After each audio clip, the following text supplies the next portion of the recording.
Bitch, they tried to take me out. Hey, beautiful souls, it's your girl. I forgot my name for a second, Levitia. And I am here post whatever the hell I had this week. Like, it was some kind of sickness. I don't know what it was. I literally thought that I was not gonna make it through, but look at me. And I did. And now I'm here to talk to you about motherfucking attachment styles. Let's go, bitch.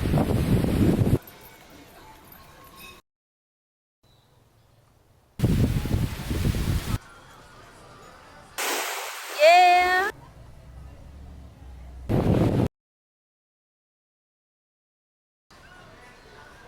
Yes, bitch. Woo, woo.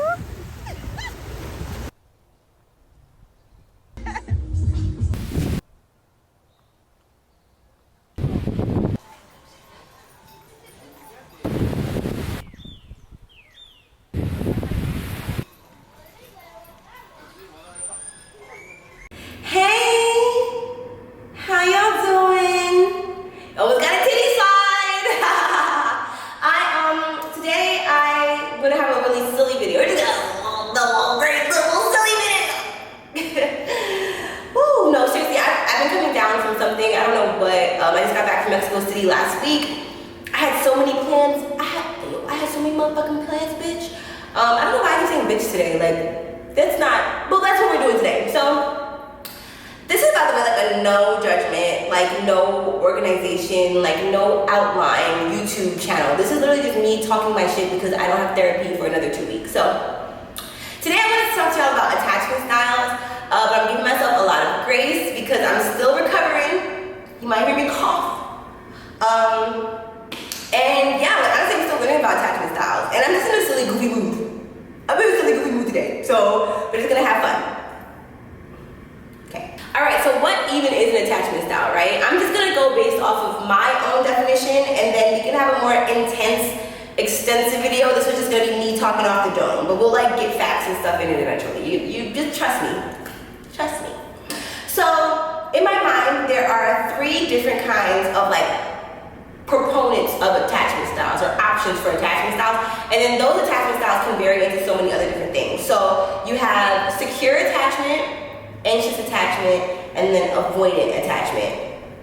And you can be a little bit of all 3. I think you can be a little bit of 1 or 2. You can be a combination. And then they have other sectors, right? So they have like fearful avoidant, anxious avoidant,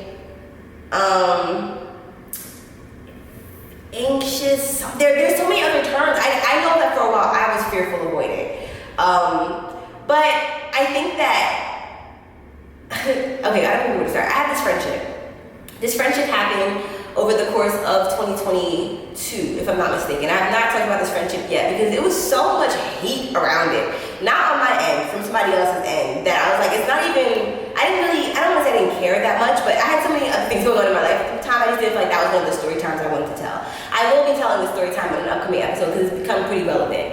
But the friend that broke up with me, or the friend that like, I broke up with them, but the friend that was in my life that had like some turmoil with me, she had put me onto this book called Attached, and I never read it. I was gonna buy it. I never bought it for whatever reason. Like, I just never acted on it. But I feel like, you know, sometimes people are in your life for a specific reason, and I really think that one of the reasons was for her to put me onto that book. So I got the audio book version of it, but not really.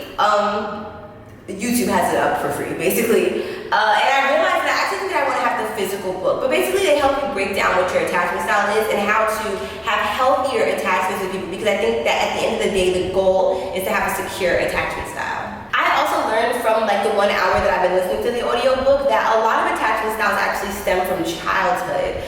And a lot of them stem from needs that were not met as a child, or patterns that you observed as a child. Therefore, it kind of leaks into your adulthood. I also learned from this audiobook that attachment styles can change every 4 years. I thought was interesting.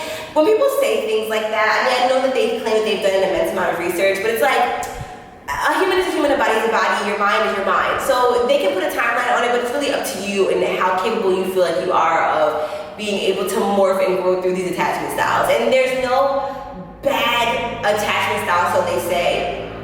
I think that they kind of use the words like healthy and unhealthy. I personally feel like I don't think that anxious attachment is the healthiest attachment style on the receiving end or on the giving end.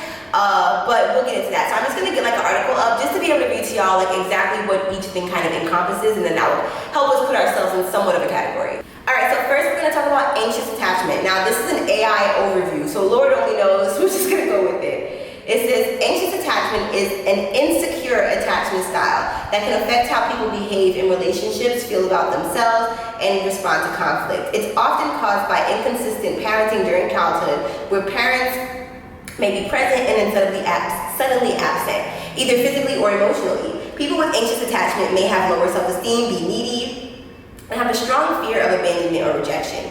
They may also be clingy in relationships, insecure about their own worth, and blame themselves for not being worthy of love. Which is really, really, really interesting to me because I can highly relate to a lot of these. And I mean, my dad and I have talked about this, like he definitely was emotionally not present in my childhood, and for a majority of my childhood.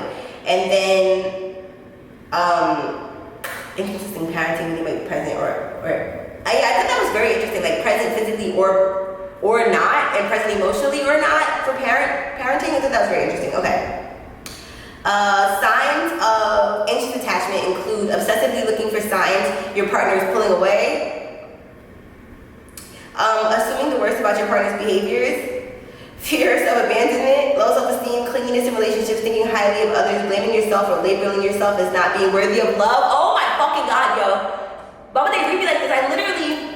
I literally just was crying in my mom's lap like 2 weeks ago, like, I have love, this should be taken away from the universe never gives me love, and I don't know what the problem is, and I'm like, just take this minute and it takes it away. That was my monologue. That was my monologue with real tears in my eyes. And I'm not gonna blame myself, I really did feel that way, but I'm so excited to break through this anxious attachment style. Moving on, let's talk about avoidant attachment style. Avoidant attachment is a style that develops in children when their primary caregiver doesn't consistently provide care and attention. Children with avoidant attachment may hide their feelings, become emotionally distant, and disregard their own needs to keep their caregiver close. This attachment style can continue into adulthood and impact relationships, friendships, and other connections. Now, I would say that I can make myself become emotionally distant towards someone. I do hide my feelings sometimes when it comes to romantic love. And they say some characteristics include discomfort with emotional intimacy. And I will say that I've only felt comfort in emotional intimacy when I've been in charge of it and the other person was not giving it back. Strong desire for independence, absolutely. Difficulty trusting others, absolutely. Emotional unavailability. I think I'm a little too emotionally available, unfortunately. Difficulty emotionally investing in relationships, no, I dive right into that. Avoiding barriers that might lead to feeling overwhelmed, absolutely. Avoiding behaviors that might lead to feeling overwhelmed, that's me. Pushing away from relationships where someone might be getting dependent, oof. Especially, I think that I'm avoidant in friendship. Oh, that's crazy. Pushing away from relationships where someone feels like they might be getting dependent, yup. Remaining independent and taking care of yourself when you want or need support. And it says, that's interesting. Avoidant attachment can lead to negative consequences like health issues, depression, anxiety, and stressed relationships. Therapy can help people with avoidant attachment identify and challenge their beliefs and behaviors. The therapist can also help people practice asking for help and demonstrate what a trusting relationship looks like. So that's really interesting to know that there's like a little bit of avoidant in me, a little bit of anxious in me. And I'll be honest, like even with the avoidant, I haven't been in a love situation where I've been with somebody who's reciprocated the energy so much to where I could even be scared, if that makes sense. Like I can't think of it, but I have been in situations with friends where I feel like it gets so intense, and I'm like, I don't want to let you down. Like I don't want to be. This one is so short, and it says a secure attachment style is when someone feels safe and confident in their relationships and is comfortable with closeness and intimacy. People with this secure attachment style tend to be warm and loving, trust their partners without fearing they will be abandoned, feel empathetic, be able to set appropriate boundaries, have high self-esteem, enjoy intimate relationships, seek out social support when they need it, and communicate their needs and feelings in relationships. Secure attachment can develop in children through early childhood where they rely on a caregiver. The first year of life is a large... Wow, why could I not figure that word out? Was a large determinant in long-lasting attachment disposition. Children should learn to explore independently and feel safe doing so. Limiting a child from exploration, being overprotective, or keeping them boxed in may lead to the development of an anxious attachment pattern. Basically, I think that it is okay, and that's why they don't want to deem it as like bad or good in the book, to have any form of these attachment styles, because they're all normal, and I think that they all kind of can show up in your life during different times depending on what's happening in your life. I'm just saying, like, the way they say, oh, when you have, you know, if you rely on your caregiver when you're younger, it's like, right, it's what you do as a kid in general. And it depends on how that caregiver showed up. But then they still say you still want to be independent, and I feel like that's where some of the like avoidance stuff comes from. Like, I was a very independent child, although my parents were supportive of me. I think that it's natural for someone to develop different attachment styles during different things. Like, maybe when things were good between them, my attachment style was secure. When things were not so good between them, my attachment style might have been avoidant, honestly. And then afterward, I feel like I got really anxious.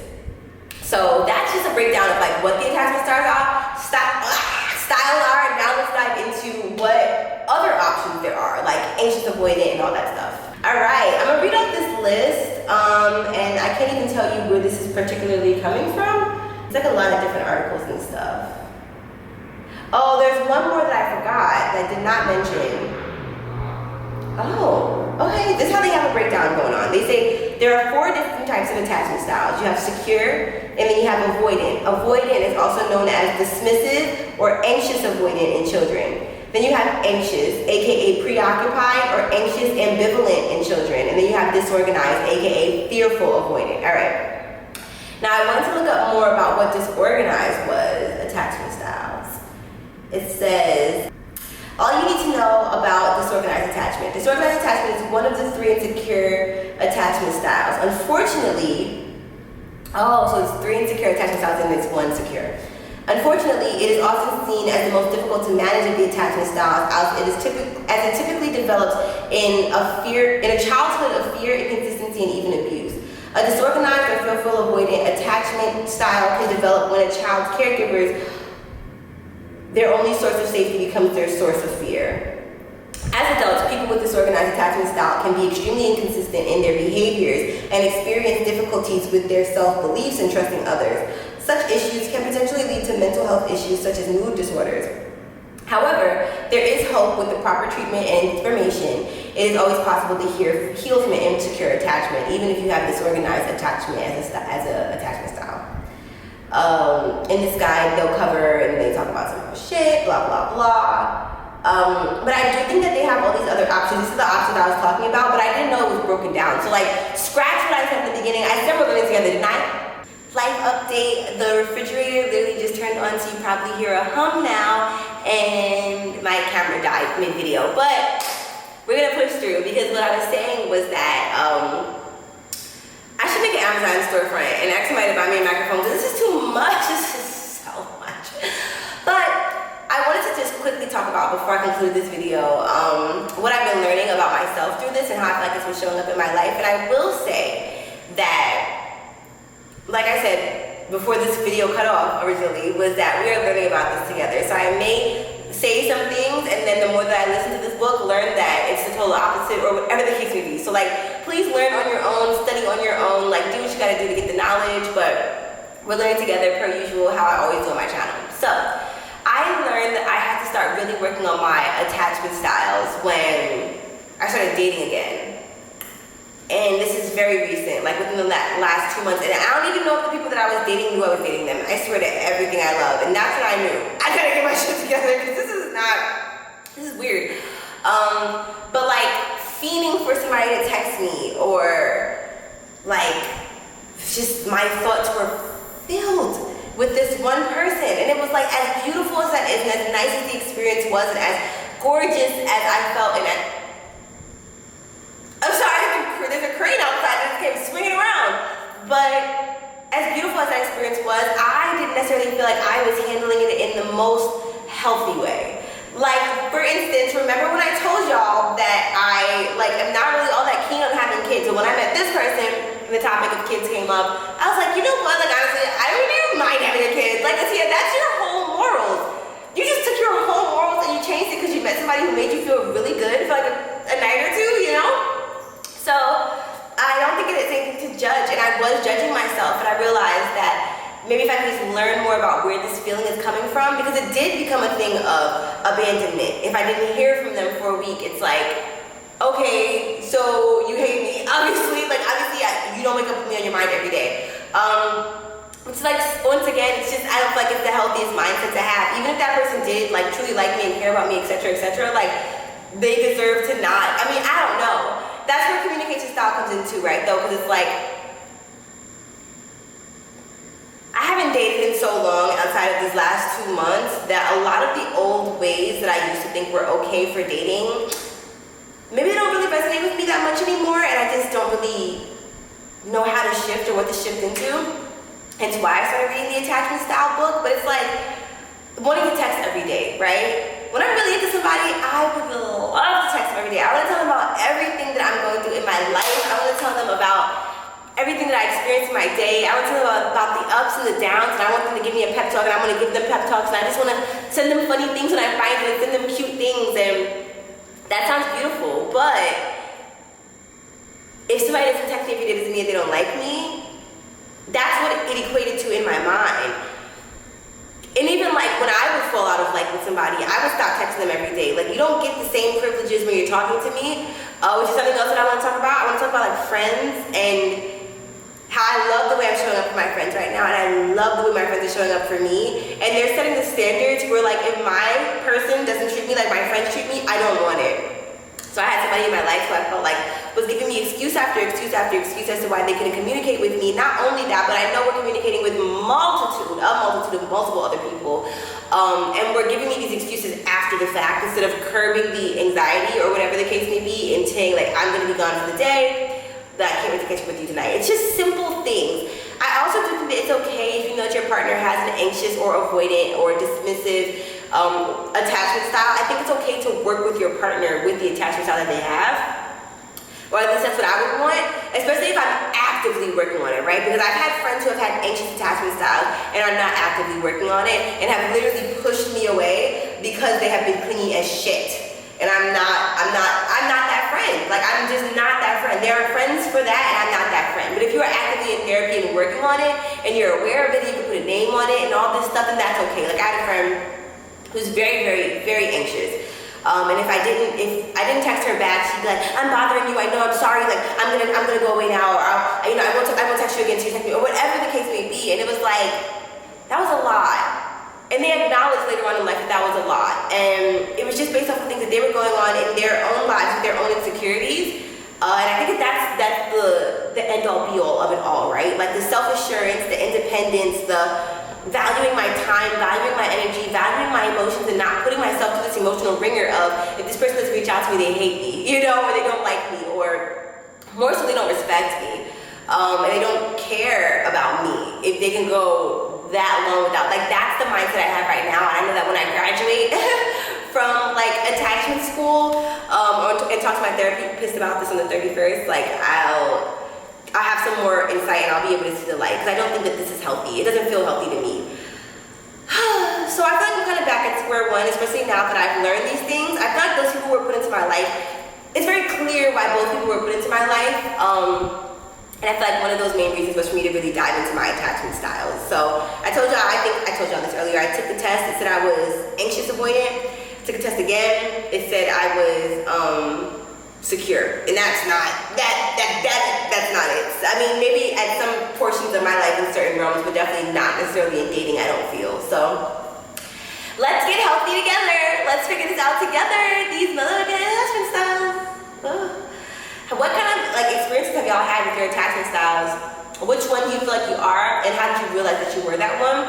Or have you fluctuated through them? Do you show up differently in friendships than you do in relationships? All that. And all that jazz, I'm gonna move my knees and throw my stockings down. And all that jazz, come here, boy, you know the whoopee spot. I want you to like, comment, and subscribe and all that jazz.